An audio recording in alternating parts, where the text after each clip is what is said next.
जो fresh electoral roll है पिछले 41 साल तो जो मामला पेंडिंग है 1983 ਵਿੱਚ ਇਸ ਤੋਂ ਪਹਿਲਾਂ ਹੋਇਆ ਸੀ ਐਜ਼ ਪਰ ਮੌਜੂਦਾ ਵੋਟਰ ਲਿਸਟ ਪਿਛਲੇ 41 ਸਾਲ ਤੋਂ ਬਾਅਦ ਉਹ ਰਿਵਾਈਜ਼ ਵੋਟਰ ਲਿਸਟ ਤੇ ਹਮੇਸ਼ਾ ਇਲੈਕਸ਼ਨ ਕਰਾ ਦਿੰਦੇ ਨੇ ਡਿਲੀਟ ਕਰ ਦਿੰਦੇ ਨੇ ਕਿਸੇ ਦੀ ਡੈਥ ਹੋ ਗਈ ਜਾਂ ਟ੍ਰਾਂਸਫਰ ਹੋ ਗਿਆ ਔਰ ਕੋਈ ਉਸ ਘਰ ਦੇ ਵੀ ਜਾ ਕੇ ਪਤਾ ਕਰਦੇ ਨੇ ਕੋਈ ਨਵਾਂ ਆਇਆ ਤੇ ਜੋੜ ਦਿੱਤਾ ਲੇਕਿਨ ਡੋਰ ਟੂ ਡੋਰ ਮਤਲਬ ਉਹਨੂੰ ਆਪਣਾ ਜਾ ਕੇ ਇਹ ਪਤਾ ਕਰਨ ਦੀ ਕੋਸ਼ਿਸ਼ ਨਹੀਂ ਕਰਦੇ ਕਿ ਹੋਰ ਕੋਈ ਨਵਾਂ ਸਿੱਕਾ ਆਇਆ ਜਾਂ नहीं आया याचिका पाई गई कि जो इस टाइम फ्रेश इलेक्टोरल बनाया जाए वो पूरी जनसंख्या जिस तरह पॉपुलेशन की गिनती होती उस तरीके ਨਾਲ तो कोर्ट ने इस गल तो बाद एकदम रुख अपना होर सख्त कर लिया तो उन्होंने सिर्फ और सिर्फ 3 हफ्ते का टाइम दिता कि विद इन 3 वीक्स अगली डेट तो पहला डेट 1 महीने की है 4 हफ्ते की है लेकिन उन्होंने 3 हफ्ते का टाइम दिता कि विद इन 3 वीक्स के अंदर तुसी मतलब अपना काउंटर एफिडेविट फाइल करना है कि इस काम ਨੂੰ ਕਰਨ ਦਾ ਸਟੈਪ ਬਾਈ ਸਟੈਪ ਤੁਹਾਡਾ ਕੀ ਪਲੈਨਿੰਗ ਹੈ ਕੀ ਤੁਹਾਡਾ अगर वो फ्रेश इलेक्टोरल रोल नहीं बना पाए या डिलिमिटेशन नहीं ठीक ढंग से प्रॉपर हो पाई तो कोर्ट ने कहा इलेक्शन डिले नहीं होएगा वो अपने टाइम पे तो होएगा भावें पुरानी ही रिवाइज वोटर लिस्ट क्यों ना की तरफों यह याचिका पाई गई थी मेरी और खुराना जी की तरफों कि जो फ्रेश इलेक्टोरल रोल है पिछले 41 साल तो जो मामला पेंडिंग है 1983 ਵਿੱਚ ਇਸ ਤੋਂ ਪਹਿਲਾਂ ਹੋਇਆ ਸੀ ਐਜ਼ ਪਰ ਮੌਜੂਦਾ ਵੋਟਰ ਲਿਸਟ पिछले 41 साल तो बाद और रिवाइज वोटर लिस्ट से हमेशा इलैक्शन करा देंगे ने डिलीट कर देंगे किसी की डेथ हो गई या ट्रांसफर हो गया और कोई उस घर भी जाके पता करते कोई नवा आया तो जोड़ दिता लेकिन डोर टू डोर मतलब उन्होंने अपना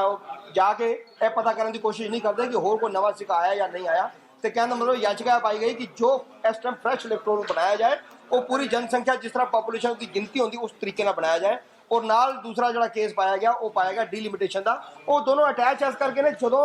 पॉपुलेशन ਵਧੇਗੀ ਜਦੋਂ ਜਨਸੰਖਿਆ ਵਧੇਗੀ ਤੇ ਫਿਰ ਉਹਨਾਂ ਨੂੰ ਡਿਸਾਈਡ ਵੀ ਕਰਨਾ ਪਏਗਾ ਕਿ ਉਸ ਵਾਰਡ ਦੇ ਵਿੱਚ ਕਿਸ ਤਰ੍ਹਾਂ ਵੰਡਿਆ ਜਾਏ ਤੇ ਫਿਰ ਜਿੰਨੀ ਜਨਸੰਖਿਆ ਟੋਟਲ ਨਿਕਲ ਕੇ ਆਏਗੀ ਜਿੰਨਾ ਨੰਬਰਸ ਆਫ ਵੋਟ ਟੋਟਲ ਨਿਕਲ ਕੇ ਆਣਗੇ ਉਹਨੂੰ ਇਕੁਅਲ 46 ਵਾਰਡ ਦੇ ਵਿੱਚ ਵੰਡ ਕੇ ਉਹ ਡਿਲਿਮਿਟੇਸ਼ਨ ਕਰਕੇ ਤਾਂ ਕਿ ਇੱਕ ਗੱਲ ਦੇ ਨਾਲ ਅਗਰ ਇਹ ਨਹੀਂ ਪਾਇਆ ਜਾਂਦਾ ਤੇ ਇਹ ਗੱਲ ਦੇ ਨਾਲ ਦੂਸਰਾ ਇਸ਼ੂ ਫਸ ਜਾਂਦਾ ਉਹ ਜਿਹੜਾ ਵੋਟਰ ਲਿਸਟ ਵੋਟ ਵੱਧਾ ਵੋਟ ਬੈਂਕ ਜਿਹੜਾ ਫਰੈਸ਼ ਵੋਟਰ ਲਿਸਟ ਉਹਨੂੰ ਕਿਹੜੇ ਵਾਰਡ ਹੀ ਪਾਇਆ ਜਾਂਦਾ ਉਹ ਇਸ ਕਰਕੇ ਨਾਲ ਡਿਲਿਮਿਟੇਸ਼ਨ ਵੀ ਲਗਾਈ ਗਈ ਕਿ ਬਰਾਬਰ ਜਿੰਨਾ ਵੀ ਵੋਟ ਬੈਂਕ ਵਧੇ ਸਾਰਿਆਂ ਨੂੰ ਇਕੁਅਲ ਵੰਡ ਦਿੱਤਾ ਜਾਏ कोर्ट की तरफ से क्या निर्देश कोर्ट की तरफ से पिछले ऑर्डर्स को कोर्ट की तरफों पिछले आदेशों को देखते हुए सीधा डायरैक्टर गुरुद्वारा का और अपना अपना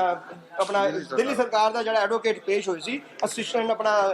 स्टैंडिंग काउंसिल जो है अनुज अग्रवाल जी का होर भी जो मैं नाम नहीं पता वो लोगों की तरफों इस गल पहला तो मनिया गया कि हाँ साडी तरफों एक कमी है गलती हुई है असी अज तक इनू बार एफिडेविट देने तो बाद नहीं कर पाए तो कोर्ट ने इस गल तो बाद एकदम रुख अपना होर सख्त कर लिया तो उन्होंने सिर्फ और सिर्फ 3 हफ्ते का टाइम दिता कि विद इन 3 वीक्स अगली डेट तो पहला डेट 1 महीने की है 4 हफ्ते की है लेकिन उन्होंने 3 हफ्ते का टाइम दिता कि विद इन 3 वीक्स के अंदर तुसी मतलब अपना काउंटर एफिडेविट फाइल करना है कि इस काम ਨੂੰ ਕਰਨ ਦਾ स्टैप बाय स्टैप ਤੁਹਾਡਾ ਕੀ प्लानिंग है की ਤੁਹਾਡਾ प्रोसीजर होगा या उन्होंने फाइल करना पड़ेगा क्या सही समय पे दिल्ली सिख गुरुद्वारा मैनेजमेंट कमेटी के चुनाव हो इसलिए याचिका डाली गई थी या और कोई वजह इसकी सिंपल और तो कोई वजह नजर मैं समझदा कि ਇਹਦੇ ਹੋਰ तो किसी तरह का कोई लाभ नजर नहीं आ रहा दिल्ली ਦੇ सिख ਵਧਣਗੇ ਮੈਨੂੰ ਇਹਦੇ कोई लाभ नहीं है डिलिमिटेशन ही कोई हो जाएगा ਮੈਨੂੰ ਇਹਦਾ कोई लाभ नहीं है लेकिन सीधा कि टाइमली दिल्ली गुरुद्वारा कमेटी के आने वाले इलैक्शन कोई बाद इस याचिका मई जून पा के इस कोई लिटिगेशन मामले में फसाने की कोशिश ना करता इस करके मैं पहले इस पार्टी बन गया दूसरा अगर इस आएगा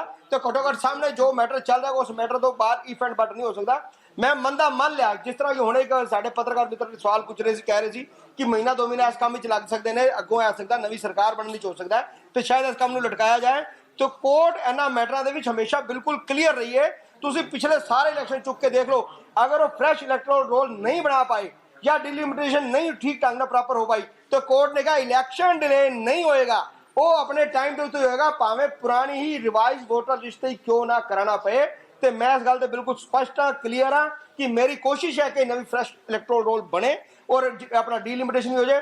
अगर किसी वजह नाल कोई हालात सरकार की तरफों या डिपार्टमेंट ने उन्होंने फॉलो ठीक ढंग से कोर्ट के आर्डर नहीं किए तो इलैक्शन तद भी लेट नहीं होंगे अपने टाइम पर होंगे लेकिन